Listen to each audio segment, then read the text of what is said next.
Raichur ನಗರದಲ್ಲಿರುವಂತಹ bank of ಮಹಾರಾಷ್ಟ್ರದ manager K Narendra Reddy ವಿರುದ್ಧ ವಂಚನೆ ಆರೋಪ ಕೇಳಿಬಂದಿದೆ.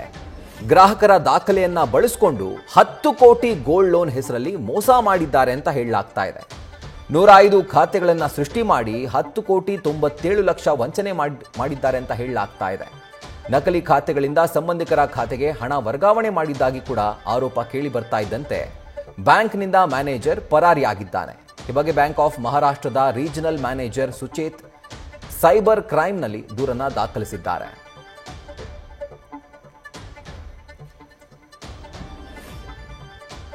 ಈ ಪ್ರಕರಣ ಗೋಲ್ಡ್ ಲೋನ್ ಜೊತೆಗೆ ಡೆಪಾಸಿಟ್ ರೆಸಿಪ್ಟ್ ಮೂಲಕ ದೋಖಾ ಆಗಿರೋದು.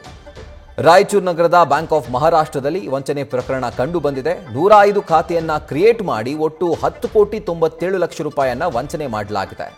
ಬ್ಯಾಂಕ್ ಮ್ಯಾನೇಜರ್ ನರೇಂದ್ರ ರೆಡ್ಡಿಯಿಂದ ಈ ಮೋಸ ಆಗಿದೆ ಅನ್ನುವಂಥ ಆರೋಪವನ್ನ ಅಲ್ಲಿನ ಜನ ಮಾಡ್ತಿದ್ದಾರೆ. ನಕಲಿ ಖಾತೆಗಳಿಂದ ತನ್ನ ಸಂಬಂಧಿಕರ ಖಾತೆಗೆ ಈತ ಹಣ ವರ್ಗಾವಣೆ ಮಾಡಿದ್ದಾನಂತೆ. 29 ನಕಲಿ ಖಾತೆಗಳಿಗೆ ಗೋಲ್ಡ್ ಲೋನ್ ಹೆಸರಲ್ಲಿ ಹಣವನ್ನ ವರ್ಗಾಯಿಸಿದ್ದಾನೆ. ನಕಲಿ ಗೋಲ್ಡ್ ಲೋನ್ ಖಾತೆಗಳಿಂದ 8 ಸಂಬಂಧಿಕರ ಖಾತೆಗೆ ಈತ ಹಣವನ್ನ ಟ್ರಾನ್ಸ್ಫರ್ ಮಾಡಿರೋದು. ಹಿಂದಿನ ಬ್ಯಾಂಕ್ ಸಹೋದ್ಯೋಗಿ ಹೆಸರಿಗೆ 88 ಲಕ್ಷ ರೂಪಾಯಿಯನ್ನ ವರ್ಗಾವಣೆ ಮಾಡಿದ್ದಾನೆ. ಇದು ಕೂಡ ಬಯಲಾಗಿದೆ. ಇನ್ನು ಈ ವಂಚನೆ ಬಯಲಾಗ್ತಾ ಇದ್ದಂತೆ ಈ ಬ್ಯಾಂಕ್ನಿಂದ ಮ್ಯಾನೇಜರ್ ಎಸ್ಕೇಪ್ ಆಗಿದ್ದಾನೆ. ಮ್ಯಾನೇಜರ್ ಕೆ ನರೇಂದ್ರ ರೆಡ್ಡಿ ವಿರುದ್ಧ ಸೈಬರ್ ಠಾಣೆಯಲ್ಲಿ ದೂರು ಕೂಡ ದಾಖಲಾಗಿದೆ. ಬ್ಯಾಂಕ್ನ ರೀಜನಲ್ ಮ್ಯಾನೇಜರ್ ಸುಚೇತ್ರಿಂದ ಈ ಕಂಪ್ಲೇಂಟ್ ದಾಖಲಾಗಿರೋದು.